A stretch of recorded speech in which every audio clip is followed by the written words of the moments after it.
¿Tienes práctica con la guitarra? Sí, pero no presumo de ello. Bien, ¿sabes en lo que tengo yo práctica? Con eso. ¿Y si te enseño a arreglar la trituradora de basura sin cobrarte nada? Sí. Oye. ¿Qué pasa? Lo encontré. ¿Y has pasado de la... Genial. Sí, voy a almorzar con Charlotte dentro de un momento. Pues te explicarlo. Hablo de los...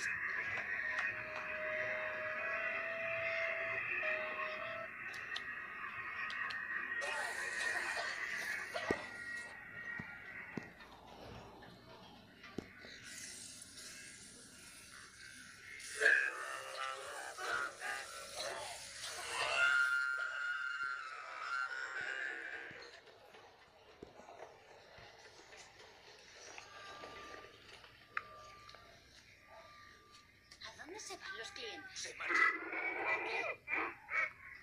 Emma, ¿podrías convencer a Nick para que se vaya o que por lo menos se dé un baño?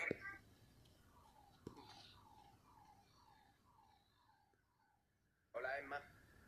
Ash quiere que te vayas. Acabo de pedir un zoom. ¿Por qué no me acompañas?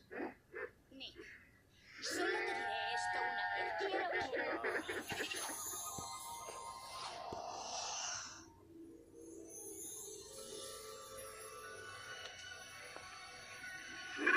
Estás muy cerca de mí. Quiero estar siempre contigo y hacerte todo lo que tú me digas. Pero no creas que a